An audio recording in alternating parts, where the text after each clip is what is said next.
netizen! Welcome to my YouTube channel, Pinchy Vlog. This is Ate Panmoy and we are here in Capital Center. Oh, yun pala yun. Laki na mukha ako.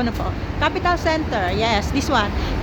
Capital Center Building, 151 Gloucester Road, 20th floor. Sa 20th, pagpasok niyo po dyan, pasok pa kayo sa elevator, 20th floor, punta nyo, pag-apply nyo ng China visa. Kaya ito po, ayan, malapit lang sa China Resources. Yan, China Resources. Doon po banda yung Immigration Tower. So, dalawang footbridge ang dadaanan nyo pag galing kayo ng Immigration Tower. And, pag sa exit naman, tignan natin kung saan. Kasi ayun, may MTR doon. Maglalakad ako papunta doon. Kung anong exit. Anyway, pag sa mas malapit yan, punta kayo sa Exhibition Center. Doon sa Exhibition Center ay merong exit. Pa-exit ng Eagle Tower, whatever. Ayan ang Eagle Tower kasi dyan eh. So, tawid lang kayo. Ito na po ang Capital Center Building na pwede kayo mag-apply ng China Visa. Yes. So, thank you Lord kasi na-approve na yung aking China Visa. Medyo siyempre, na-stress lang ako kasi nakapagod din pala, no? Almost, ang sistema po dyan, huwag kayong pupunta dito, huwag kayong mag-walk-in. Kasi, hindi nila kayo entertainment. Success. Yeah. Ayun, meron mga mag-a-apply ng visa doon eh. Hindi pala. Ako pala mukha ko pakita. Okay, so wag nyo na, para hindi naman mukha ko makita. O, yan na. Ayan. Ito mga. So, doon yung Immigration Tower. Pero dito po, meron na mapapunta dito na MTR. So, we need to go up this dito. Kaya po, ang ko lang po sa inyo, sa mga nandito sa Hong Kong na gustong mag-apply ng China Visa, iba-ibang kategory kasi yan, diba? Meron yung para sa turista, meron sa para mga OFW natin, mga overseas Filipino domestic helper, meron sa mga resident, may mga sa local Chinese, o meron sa estudyante, depende sa visa na i-apply nyo. So anyway, ako naman ang iba-vlog ko syempre tungkol sa situation ko, okay? Ngayon, situation ko, Filipino passport ako and Hong Kong resident dito sa Hong Kong. So, it's not really that difficult kasi nagkaroon na ako ng multiple visa noon.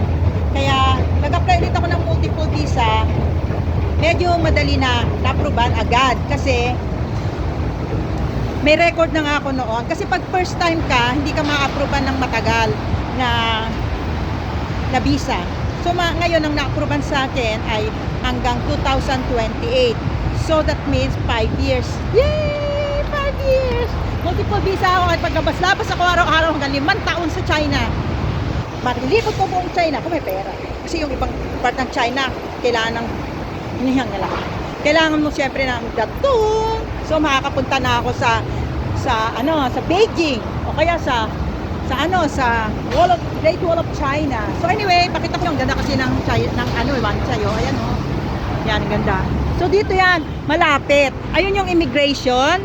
Yun yung immigration. So kung galing kayo ng immigration, lakad lang kayo. Ito yung isa pang footbridge. Tapos, dun sa Capital Center. So dun yon. Okay?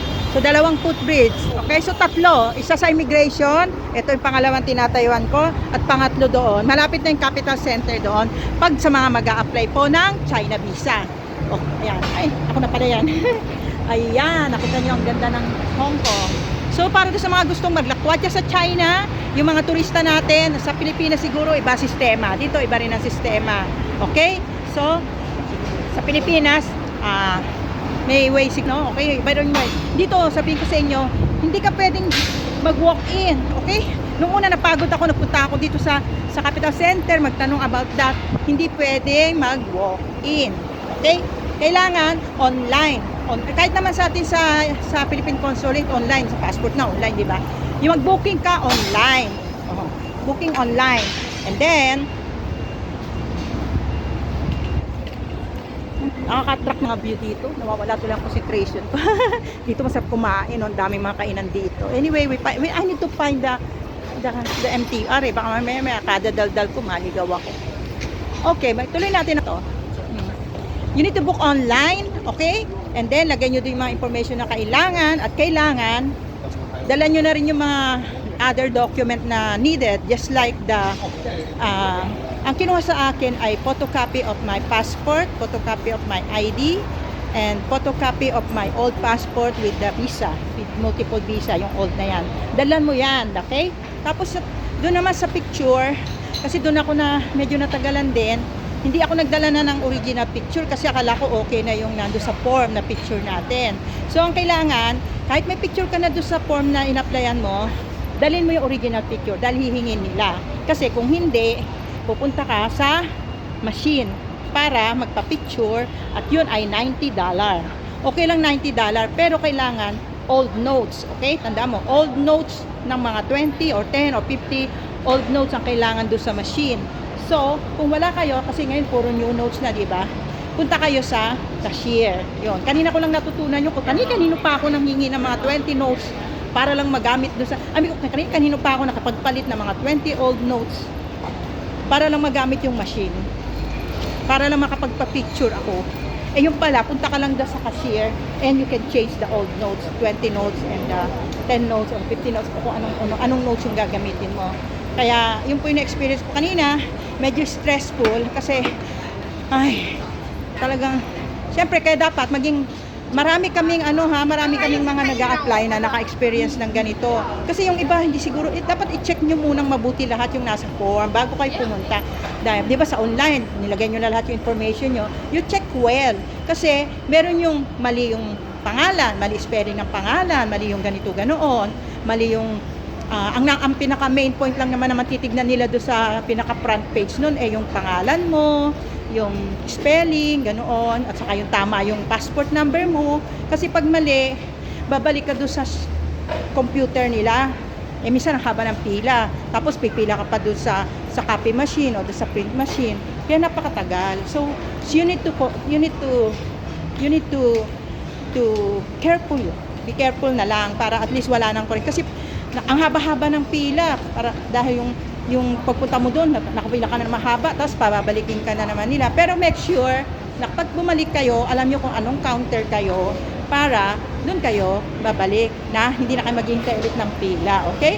So when you book online, pag nag-book kayo online, meron dong na pag napilapan nyo lahat ng information na kailangan, i-print out nyo yon, di ba? Para hard copy na papadala nyo. Nakalagay doon kung anong oras. So, nakalagay doon, you must be earlier, 10 minutes earlier doon appointment nyo. So, pag nandun na kayo, yun ang titignan nila. Kasi pag wala kayong appointment, di kayo nila talaga i-entertain. Okay? So, mangyayari nun, pagpunta nyo doon ay tanong nyo yung guard kung nasa yung pila nung may appointment. And then, pipila kayo doon, mahabang pila yon. Doon, merong mag-check ng mga form ninyo, tapos bibigyan kayo ng number. Tapos, yung number na yon ang tatawagin kayo, antayin nyo, tapos i-check ulit. So, make sure na dala nyo yung original photo nyo rin. May photo kayo na ibibigay. Kasi nga kung wala, pupunta kayo sa photo machine. Okay?